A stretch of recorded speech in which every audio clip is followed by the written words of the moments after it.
I'm scared every time I bend down to wash clothes, doctor. If you often find your back is tired and sore after sitting for a long time, then the Superman exercise is the answer. Just a few minutes a day, no equipment needed, can strengthen your back, glutes, hamstrings, and shoulders. Whether at home, in the park, or at the gym, anyone can start today. I know you've probably grown used to that dull ache in your lower back after a long day of sitting, the kind of pain that makes even bending down or turning in bed feel heavy. Those aches don't appear overnight.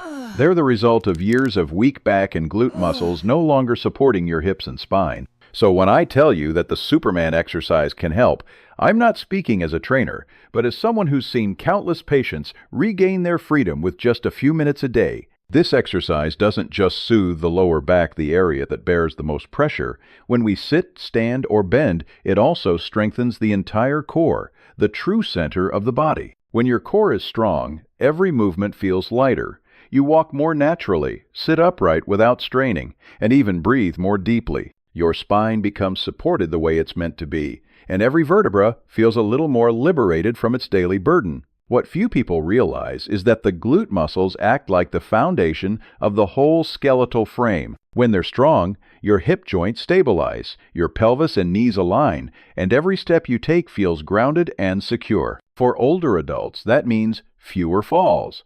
For younger ones, it means easier running, climbing, and moving through life. Just a few sets a day slowly rebuild your body's pillars gently, yet powerfully. Think of it this way. Your back doesn't need miracles, it just needs care. And the Superman exercise is a small gift you can give yourself so that tomorrow you won't start the day with pain, but with a renewed sense of freedom, balance, and strength from within. And now that you understand the incredible benefits of the Superman exercise, the next and equally important step is doing it correctly. Because sometimes just one small mistake can undo all your effort or even make your back pain worse.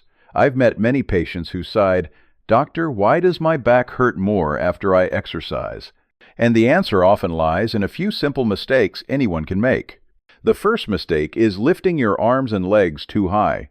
When you try to look perfect, your lower back ends up taking on twice the pressure, stretching the muscles beyond their limit and increasing the risk of strain. Remember, lifting just a few centimeters off the ground is enough.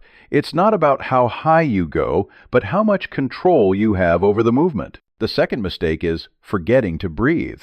It sounds trivial, but your breath is the rhythm of this exercise. When you inhale as you lift, oxygen fuels your muscles. When you exhale as you lower, your body releases tension.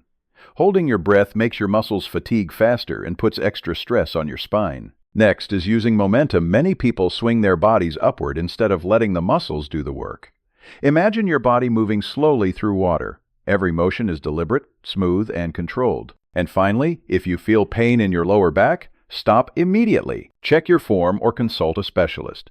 Listening to your body isn't a sign of weakness, it's a sign of awareness and self-respect. Because the Superman exercise isn't just about building strength, it's a way to reconnect with your body so that every movement you make is safe, effective, and filled with mindful intention. After understanding all the benefits, now it's time for you to experience the Superman exercise safely and effectively. I often tell my patients, don't try to be strong right away, start with patience. All you need is a thin mat and a few quiet minutes for yourself. Lie face down on the floor, stretch your arms and legs straight, relax your shoulders, and let your breath flow naturally. Then gently tighten your abs to keep your body stable, like a solid plank. Now lift your arms, chest, and legs at the same time slowly, without rushing. Let the movement come from your back muscles, not from momentum. Feel the gentle tension running from your lower back up to your shoulders, as if your body were lifting off the ground. Hold this position for 3 to 5 seconds, then lower yourself down slowly, inhale deeply, and let your back relax. Each repetition awakens muscles that have been forgotten for too long. Repeat 8 to 10 times, calmly and steadily, no need to rush. If you feel a warm sensation spreading through your lower back, that's a good sign. Your body is starting to recover. The muscles are reactivating. I've seen many people who, after just 2 weeks, reported that their back pain had eased and their posture felt more natural. So if you're listening to me and thinking, where should I start? The answer is, start today. And when you finish your very first session, comment the number 1 to let me know you've truly begun, because sometimes one small movement is all it takes to change your entire body. And now that you've mastered how to do the exercise correctly, the next thing I want you to pay attention to is choosing the golden time for the Superman exercise. Because just like taking medicine at the right hour, practicing at the right moment helps your body absorb all the benefits more fully, more quickly, and more sustainably. If you like to start your day with energy and clarity, morning is the perfect time. Just 4 or 5 minutes after waking up can awaken your lower back, gently mobilize your spine and glutes, and prepare your body for the day ahead. That lightness in your back, upright posture, and deep, steady breath will make you feel instantly more alive. If your work keeps you sitting for long hours, take a few minutes midday to practice. The Superman move works like a reset button for your body, improving circulation, releasing pressure from your lower back, and preventing stiffness. Many of my patients do it right at their desks with just a towel, and they're amazed at how much less pain and fatigue they feel by the end of the day. You can also include this exercise before or after your main workout. Doing it beforehand helps activate your core and prepare key muscles for squats, planks, or running. Afterward, it promotes recovery, stretches tight muscles, and reduces injury risk. And don't forget the evening, when your body needs to unwind after a long day. A few gentle Superman repetitions before bed can relax your back, improve posture, and help you drift into a deeper, more peaceful sleep. I always tell my patients, don't wait for free time to exercise, make it your moment of stillness.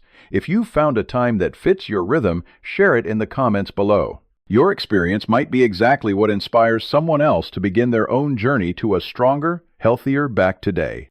In the previous video, we talked about foods that seem healthy but can actually harm people over 70. Today, let's discuss a familiar friend, the avocado. Though it's rich in good fats and great for heart health, eating it the wrong way can send you to the hospital, just like Mrs. Martha's story.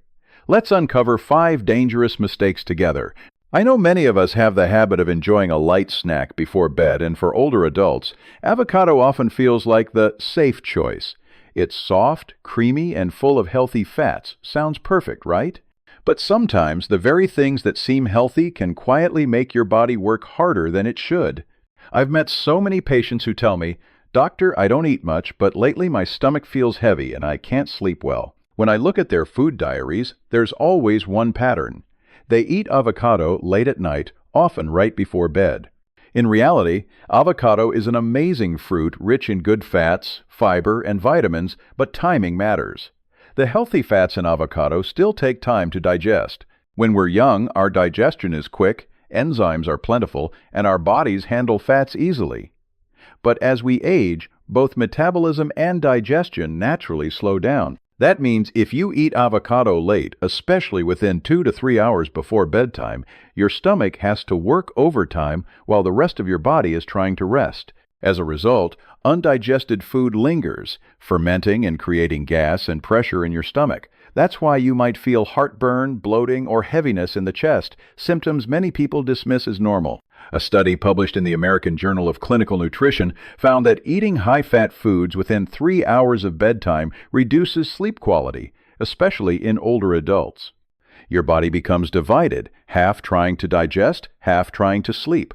This not only makes your sleep lighter, but also causes you to wake up more often, feel thirsty, or wake up tired the next morning. Worse still, lying down while your stomach is active can trigger acid reflux, leading to morning sore throat, dry cough, or chest discomfort. For people over 60, these symptoms can be even more severe because both the digestive and nervous systems have slowed down, making it harder for the body to balance rest and digestion. That's why I always tell my patients, avocado is your friend, but not your bedtime companion. If you love it, eat it in the morning or at lunch. That's when your digestive system is most active, ready to process healthy fats and fiber.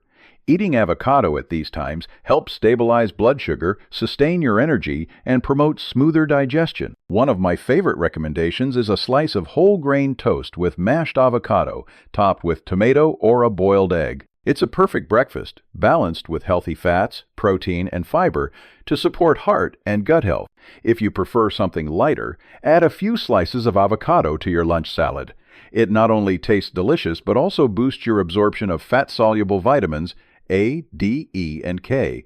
For those who tend to feel hungry in the afternoon, try half an avocado mid-morning or mid-afternoon. It prevents low blood sugar and provides energy without burdening your stomach at night. Remember, the goal isn't to remove avocado from your diet, it's to fit it into your body's natural rhythm. When eaten at the right time, avocado becomes medicine for your heart and digestion. But at the wrong time, it turns into a silent weight that steals your rest. Many of my patients, after simply changing when they eat avocado, tell me, "Doctor, I sleep better now and my stomach feels lighter in the morning." That's exactly what I want for you too. Because sometimes the smallest change, like shifting avocado from night to morning, can create a big difference in how you feel. So tonight, before you reach for that half avocado as a midnight snack, remember this: your stomach deserves to rest too. Let it sleep with you and save the avocado for breakfast. If you understand this and are ready to make that change, comment the number 1 below, because one simple habit done at the right time can help you reclaim deeper sleep and lasting vitality every day. In the next video, I told you about the story of Martha, a kind elderly woman who ended up in the hospital simply because she thought she was eating healthy with an avocado. Today, I want to go back to that very first mistake, because it's far more common than you might think. And if you happen to have a few avocados sitting on your kitchen counter right now, soft and mushy, take a moment to listen carefully, because they might be silently harming your health. I completely understand that feeling. You see a slightly soft avocado and think it's perfectly ripe, ready to be creamy, buttery, and delicious. But unfortunately, avocados are just like us. Once they pass their prime, they start to age, and when they over-ripen, what's happening inside is no longer flavor, but decay. The natural oils begin to oxidize, changing the fat structure and creating the perfect environment for bacteria to thrive. According to a study by the U.S. Food and Drug Administration, FDA, nearly 20% of avocado skins tested contained harmful bacteria, especially Salmonella and Listeria. These bacteria cling to the skin, and when you slice through, the knife transfers them straight into the flesh, the part you think is safe. And when your avocado becomes mushy, spotted, or slightly sour, it's no longer a healthy snack, it's a bacterial feast. For younger people with strong immune systems, that might mean just a mild stomach ache or a day of discomfort. But for adults over 70, especially those taking medication or with weakened immunity, it can lead to serious food poisoning, dehydration, infection, even hospitalization. I once treated a patient who became severely dehydrated after eating an avocado that had sat out for 3 days. What was supposed to be a light afternoon snack turned into a 3-day hospital stay for bacterial gastroenteritis. So how can you tell when an avocado has gone bad? There are a few clear warning signs I always tell my patients to watch for. First, if the skin is wrinkled or has dark dents, oxidation has already begun. Second, if it feels too soft or mushy when pressed, the inside is already breaking down. And when you cut it open, if you notice brown or black streaks or a sour, moldy smell, don't risk it, throw it away. I know it's hard to waste food, but believe me, your health is worth far more than a questionable avocado. Here's something most people don't realize. Avocados don't age like fine wine. They age like compost. The longer they sit, the more bacteria grow and the more harmful they become. Many people tell me, "But I kept it in the fridge. It should be fine." Sadly, the fridge only slows down spoilage. It doesn't stop it. After about 5-7 days, the fat structure starts to separate, the smell turns unpleasant, and bacteria in the fridge can still find their way through the skin. So what does a perfect avocado look like? It's simple. It should feel firm but slightly soft to the touch, like a ripe peach. When you cut it open, the flesh should be smooth, yellow-green, and lightly fragrant, never sour. If you're not eating it right away, leave it at room temperature until just ripe, then refrigerate it for no more than 1-2 days. Don't expect it to last 3 weeks, it won't. Here's a little tip. When buying avocados, choose ones with the stem still attached. That's a sign of freshness. Gently remove the stem. If the flesh underneath is yellow or light green, it's perfect. But if it's brown or dark, put it back. I know it's tempting to think, It's just a bit soft. I can still eat it. But for older adults, even a bit can be too much.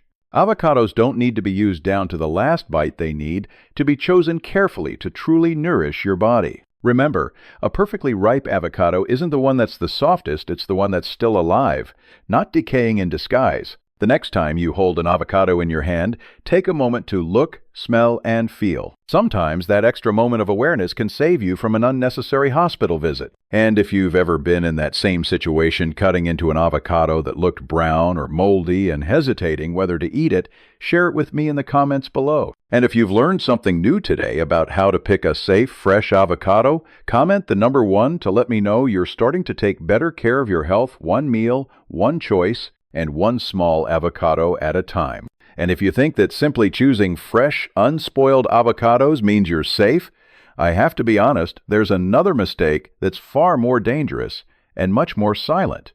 It's not about how the avocado looks on the outside, but what's happening inside your body, more specifically, how it interacts with the medications you take every day. This is mistake number 3, ignoring avocado medication interactions. I know that many people over 60 take pride in maintaining a healthy diet. They choose foods that are low in sugar, high in fiber, and often add a few slices of avocado to breakfast because they've heard it's good for the heart. And that's true, but only if you're not taking medications that can be affected by the very nutrients in avocados.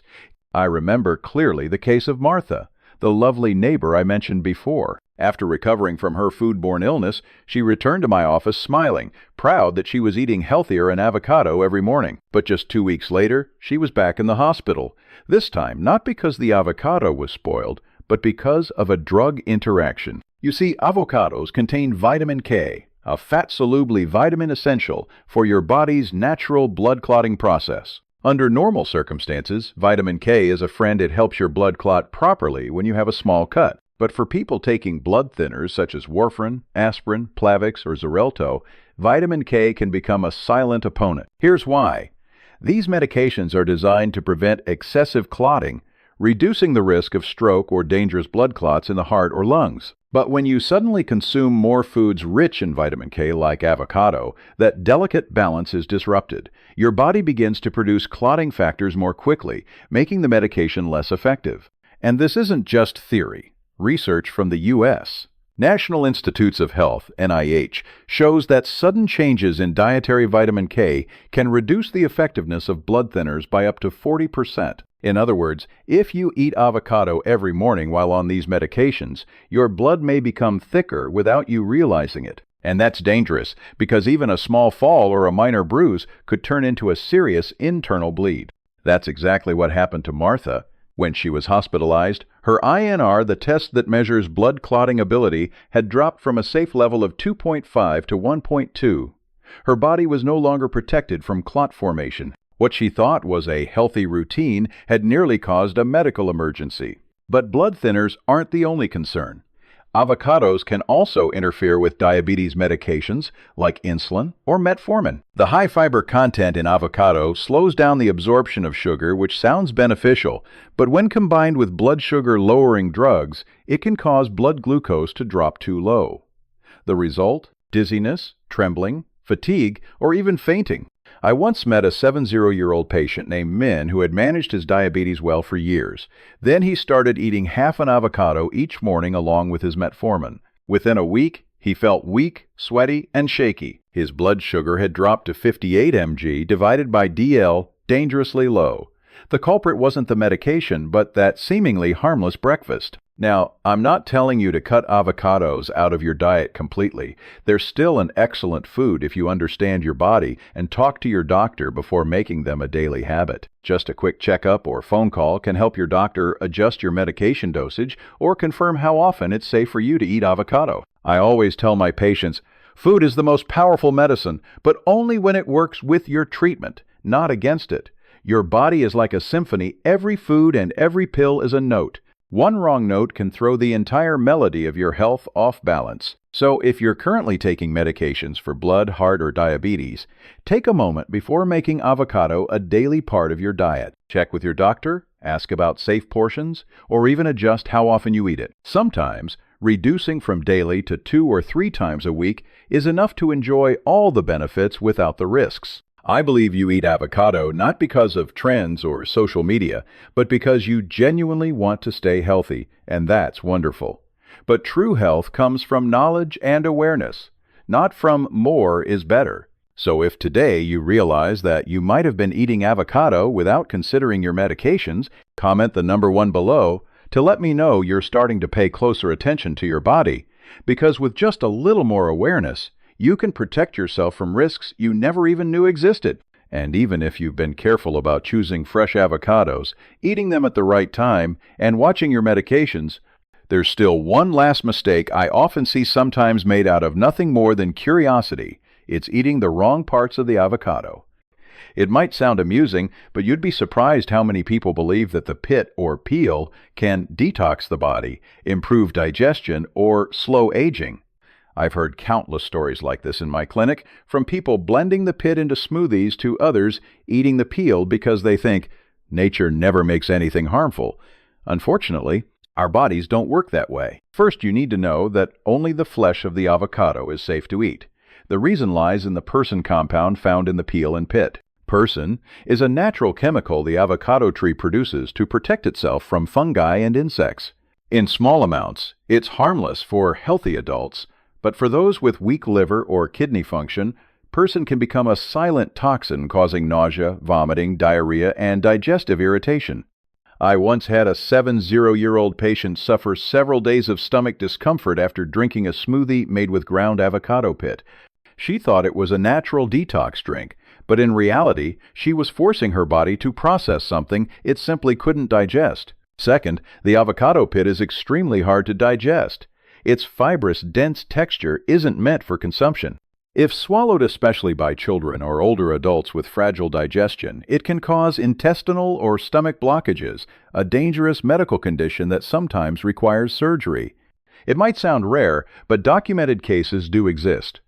And that's not all. Even the peel, though not eaten, can act as a gateway for toxins to enter the flesh. Cutting through an unwashed avocado can drag pesticides, bacteria, or mold from the peel into the edible part. Remember, avocados are often handled, stored, and transported through multiple stages exposed to dust, chemicals, and contamination along the way. You can't see it, but that doesn't mean it's not there. According to the Environmental Working Group, EWG, although avocados are considered relatively clean due to their thick skin, tests still found pesticide residues on over 1/4 of conventionally grown avocados.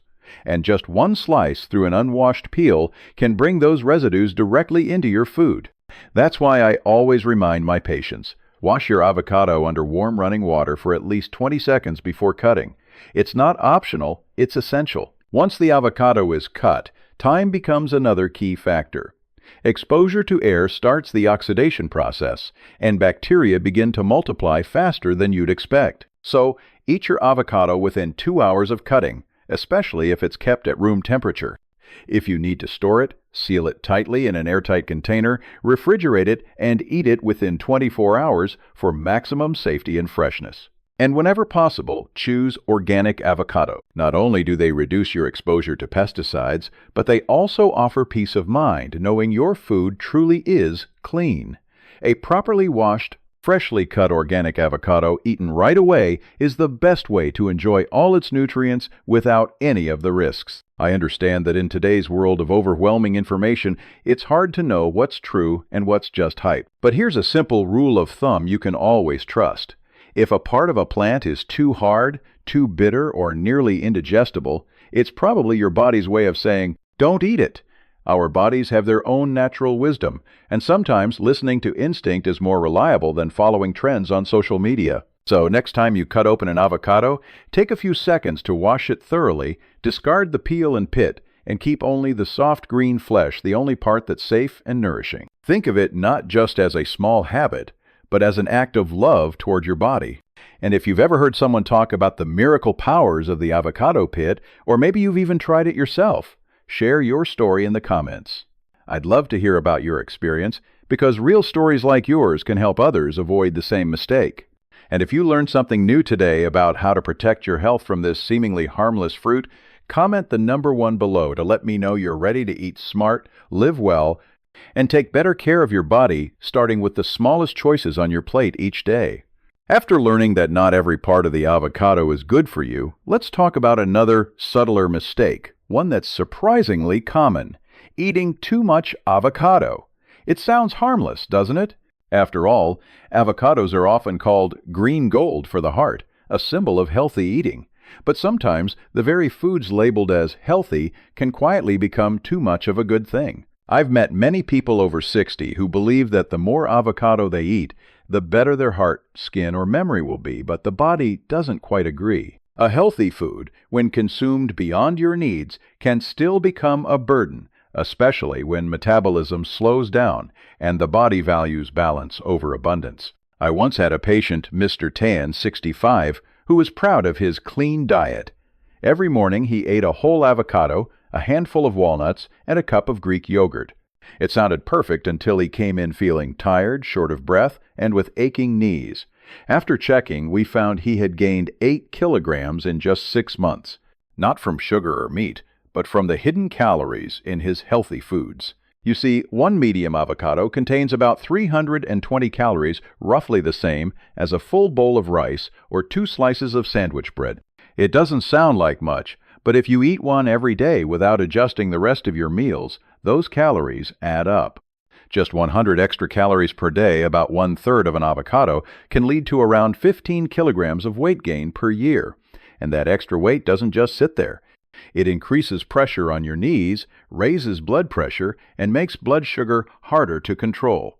Younger people can burn off extra energy more easily, but for those over 60, the body is like a smaller flame. Add too much fuel, and it doesn't burn brighter, it suffocates. Eating too much avocado, even though it's full of good fats, still makes the liver and digestive system work harder, leaving you sluggish instead of energized. So, what's a reasonable portion?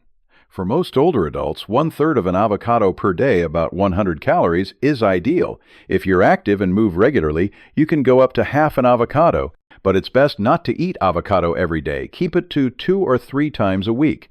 Your body doesn't need it constantly. It needs balance. I often tell my patients, avocado should be one note in the meal's symphony, not the drum that drowns out the rest. Combining avocado with other fresh foods helps your body absorb nutrients better. For example, a slice of whole grain toast with avocado, a few slices of tomato, or some greens makes a perfect pairing. Fiber from vegetables reduces fat absorption, while vitamin C aids metabolism. That's how avocado truly supports your health, as part of harmony, not excess. Another common misconception is that because avocado is good for the heart, more must be better. But in reality, your heart only thrives when the whole system is in balance. If your weight rises, your blood pressure climbs, and cholesterol levels fluctuate, then no amount of good fat can offset that imbalance. I'll never forget a quote from a nutrition professor at the University of Colorado. "There's no such thing as a perfectly healthy food, only a perfectly healthy portion." Avocado is the perfect example. It's a gift from nature, but it only acts as medicine when eaten in the right amount, at the right time, and in the right combination. So next time you slice open an avocado, ask yourself, how much does my body actually need today? Sometimes, just a few thin slices are enough for the perfect breakfast. The rest can go into a salad or be shared with someone you love. I know changing eating habits isn't easy, but health doesn't come from one big decision. It comes from small, consistent choices made every day. If you've ever believed that the more avocado the better, take this as a gentle reminder. Even the best things in life need limits. And if you've realized you may have been eating too much avocado, or now understand that less can actually be more for your body, comment the number one below. It's your way of saying to yourself, I'm learning to live in balance because I deserve to be healthy every single day. In short, the Superman workout is like a natural prescription you can give yourself every day. In just a few minutes, you'll strengthen your back, glutes, and shoulders, supporting your entire body. Don't underestimate the power of small changes. Consistent practice is the best medicine. If you want to deepen your back stretch, try the next lower back stretch video. I'll be here to guide you every step of the way on your journey to strength and flexibility.